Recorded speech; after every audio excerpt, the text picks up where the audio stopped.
Ndugu waheshimiwa sana jamii, kwa jina naitwa Mwalimu Materu. Niko mbele yenu siku hii ya leo pia. Lengo ni lile lile. Lengo ni kuzungumza na vijana wetu ambao wanamaliza shule na ambao wako mtaani na ambao wanakwenda kutafuta kazi sehemu mbalimbali. Hebu kwanza nianze. Mimi ni mwalimu mkuu shule ya sekondari Ungwasi iliyoko Jimbo Katoliki Moshi, wilaya ya Rombo. Kwa sasa nimekuja hapa kwa ajili ya kuzungumza na vijana, hususan wale ambao wamemaliza shule na vijana wetu ambao kwa namna moja au nyingine wameanza likizo juzi kwa ajili ya kwenda nyumbani makwao kwa ajili ya kusaidia wazazi. Jambo la kwanza ambalo nilikuwa naliona na ambalo lilinishtua ni vijana wanaomaliza shule na kuingia haraka kwenye hii mitandao ya kijamii, kupiga picha, kurusha kwenye mitandao na vitu vingine kama hivyo. Ninazungumzia scenario ambayo inaendelea sasa hivi kwenye mitandao ya kijamii. Ni kwa baadhi ya wanafunzi ambao wanamaliza kidato cha 6, kidato cha 4 na kuendelea. Wanapomaliza basi wanatumia fursa hiyo kupiga picha. Kupiga picha sio jambo baya, lakini unapiga picha ya namna gani? Picha ambayo unapiga na kurusha kwenye mtandao, ile picha inadumu. Jambo moja ni kwamba unapiga ile picha leo ukiwa kijana, ukiwa mwanafunzi, aidha katika akili ya kutokujielewa. Lakini tukumbuke, baada ya muda wa miaka kama 5, 6, 7, 10 na kuendelea, hautabaki katika ule umri wa wanafunzi. Utakuwa tayari umeshakuwa mtu mzima, mtu ambaye umeshaingia kwenye kutafuta kazi, ambaye umeshaingia kwenye kusoma au kuzunguka kwa ajili ya kutafuta fursa huku duniani, hususan masuala ya kazi baada ya kumaliza chuo na vitu vingine kama hivyo. Sasa ndugu yangu, unapopiga ile picha na kurusha picha za ajabu mitandaoni, kwa mfano tulishuhudia wanafunzi wanamaliza shule, wanapiga picha wamevaa nusu uchi, wanainama, wanapiga picha sijui wanaonyesha nini, na wengine wanadiriki hata kuchana shati, kufungua vifungo na kuonyesha uchi sijui na vitu vingine kama hivyo, kwa kuonyesha kwamba ni furaha. Of course ni furaha, kumaliza shule ni furaha, lakini furaha ile isije kazidi kifani. Ikizidi kipimo haiwi furaha tena, inakuwa ni balaa. Kwa mfano mzuri, unapomaliza shule, tuseme ni binti, alafu ukapiga picha kwa furaha ile yoyote, ukaonyesha uchi, ukacheza uchi, ukaonyesha vituko vya kila namna. Alafu baada ya muda unakuja sasa, umemaliza chuo, umeanza kutafuta kazi, alafu mara ukaenda kuomba kazi, ukapata kazi, labda tuseme ni mwalimu, ukaja kuwa mwalimu. Sasa hizi simu huwa zinatunza kumbukumbu.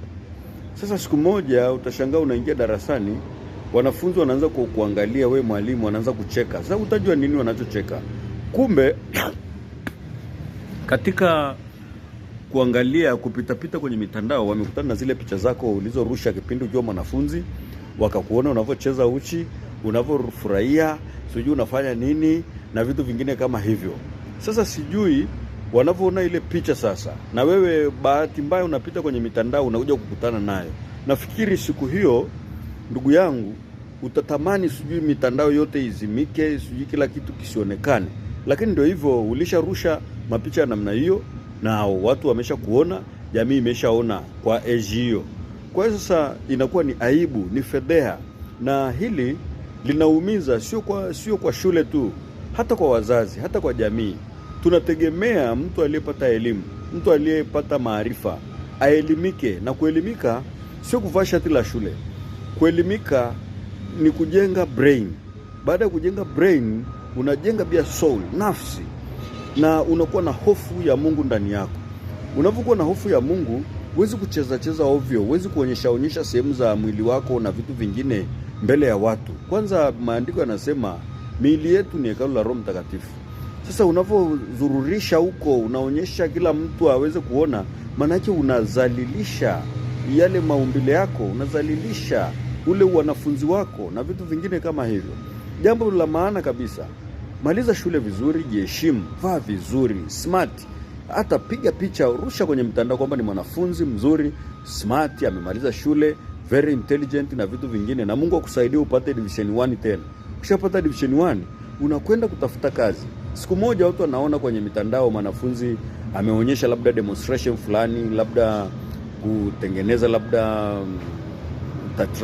vitu vya chemicals na chemical, labda mambo ya ubunifu. Umeonyesha ubunifu pale, umetengeneza kitu ukiwa mwanafunzi.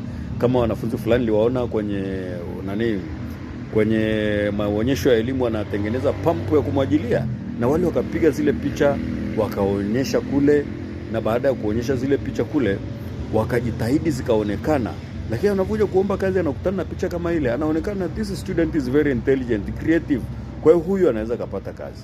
Lakini ndugu zangu, ukionyesha zile picha nyingine za utovu wa nidhamu, maadili mabaya, hakuna mtu atakaye kupokea, kwa sababu dunia tunayoiendea sasa hivi ni dunia ambayo inamtaka mwanafunzi au mwanafunzi aliyemaliza chuo kikuu anayeomba kazi awe sio mtu mwenye elimu tu, sio mtu aliyeelimika tu, mwenye degree, mwenye PhD, mwenye masters. No, ni mtu mwenye PhD, mwenye degree, mwenye masters, lakini mwenye nidhamu, mwenye maadili, ambaye anaweza akapewa rasilimali za nchi au rasilimali za mtu akasimamia kwa nidhamu, sio kwa elimu tu, kwa nidhamu, ili kumfanya yule mwenye mali au kufanya nchi yetu iweze kusonga mbele. Kwa hiyo wanangu, na sitachoka kuwaambia, naendelea kuwaasa, elimu hii ndogo mnayopata ya kidato cha 4, kidato cha 6, isikufanye ukawa pepo, isikufanye ukaona kwamba ndio umefika meniscus, umefika kileleni, umefika juu, yani ndio kidato cha mwisho Tanzania. Hapana, kuna maisha baada ya elimu ambayo umepata. Tujitahidi, tuzingatie. Umemaliza shule, usipige mapicha ya hovyo, piga picha za staha zinazokutangaza kwamba wewe ni msomi, mwanafunzi mwenye nidhamu na akili. Ukimaliza, kaa nyumbani, saidia wazazi, wanusuru kwenye machungu ya kukulipia ada, ya kuteseka. Wazazi walifunga mkanda kwa ajili yako ili usome, na wazazi wanapofunga mkanda, furaha yao ni kuona wewe unafanikiwa. Hawana furaha nyingine ambayo wanaweza kupata kwako. Na usitegemee kwamba eti elimu yako itakuja kumsaidia mzazi au itakuja kufanyaje. No, elimu ambayo umepata wewe ni elimu ambayo itakusaidia wewe pamoja na kizazi chako Mungu atakachokupa. Mzazi yeye furaha yake kubwa ni kuona wewe umefanikiwa, hujawa chokoraa, hujawa kibaka, hujawa mhuni, umekuwa mtu mwenye maana, mtu unayeweza kusaidia jamii na kusaidia jamii katika nyanja zote za kimaendeleo na ushauri pia. Hiyo ndio furaha ya mzazi. Hakuna furaha nyingine, mwanangu ambayo unanisikiliza, ambayo mzazi anategemea kupata kwako kama msomi. Sijui ufikirie nitakuja kumpa chumvi, sijui nitakuja kumnunulia nguo, nitakuja kumnunulia gari na vitu vingine. Of course, vikitokea vya namna hiyo ni neema tu, lakini sio mawazo ya mzazi 100% kwamba anawekeza uwekezo la elimu kwako kwa ajili ya kuja kupata faida ya baadaye. Sahau. Mzazi anawekeza elimu kwako ili wewe ambaye umepata fursa hiyo uweze kuitumia kwa ajili ya manufaa yako na ya baadaye pamoja na kizazi chako.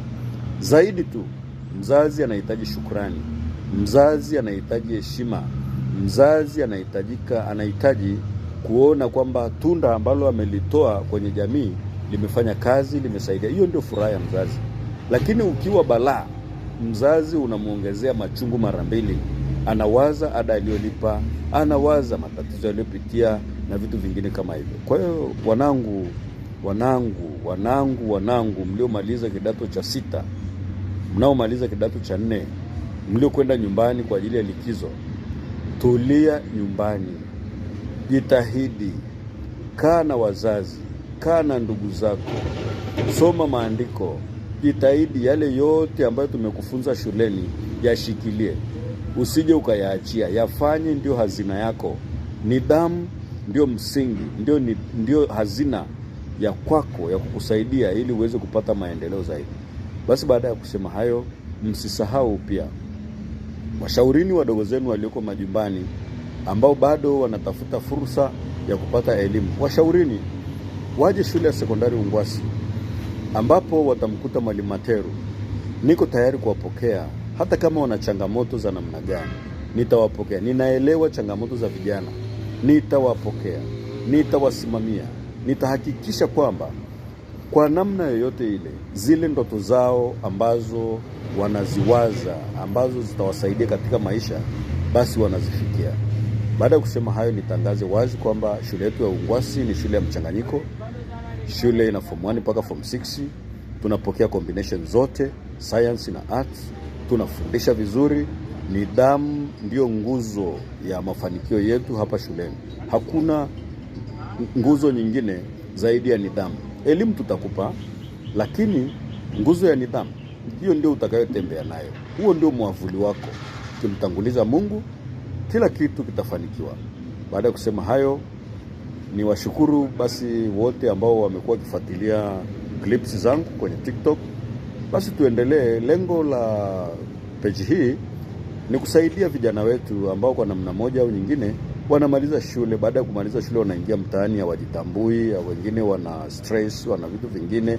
Kwa hiyo wanapopokelewa kwenye jamii, basi wao wanakuwa, badala ya kuwa baraka, saa nyingine wanaweza wakawa balaa.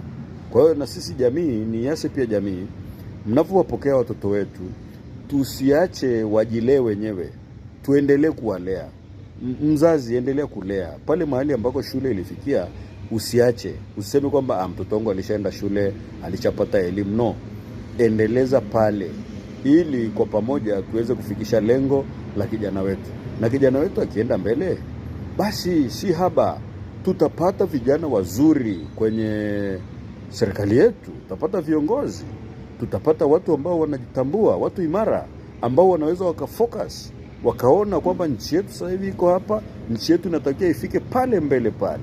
Na baada ya hapo utaona development will come slowly. Baada ya hao watoto ambao sasa wanaingia kwenye kazi kufanya nini, wataleta zile changes ambazo walizipata kwenye taaluma yao, wakiwa na nidhamu hiyo, basi kila kitu kitaenda vizuri. Kwenye uchumi wa nchi utakwenda vizuri, kwenye mambo ya siasa tutaenda vizuri, mambo ya maendeleo mengine tutakwenda vizuri na vitu kama hivyo. Basi baada ya kusema hayo, nishukuru wote ambao kwa namna moja au nyingine wanaendelea kuwalea watoto wetu. Tuendelee kuwalea, tusichoke. Ninafahamu kwamba malezi ni kazi ngumu, ni changamoto, lakini tusichoshwe na changamoto hiyo. Na pale mahali changamoto inakuwa kubwa, basi ndugu wazazi, ndugu jamii, tutambue kwamba unapoona changamoto ya malezi inakuwa kubwa, basi hapo hapo ndiko kwenye mafanikio. Kwa hiyo tuendelee kupambana. Washa, sugua, ili changamoto hii tuibadilishe iwe fursa, vijana wetu waweze kusonga mbele. Baada ya kusema hayo, tukumbuke kwamba kijana mwenye nidhamu, kijana mwenye maadili, kijana naye mcha Mungu, hivi vyote hivi akiwa navyo, hivi ndivyo vitakuwa chanzo cha maendeleo katika nchi yetu. Baada ya kusema hayo, niwakaribisha sana Ungwasi Sekondari, kutana na Mwalimu Materu, kutana na mwalimu mahiri, ili tuweze kujenga msingi wa taaluma, msingi wa nidhamu, msingi wa kumcha Mungu, na mwisho tuweze kufikia malengo ya taifa letu. Asanteni kwa kunisikiliza. Tutaendelea tena wiki ijayo tunapoona jamii zetu zinaendelea. Asanteni sana.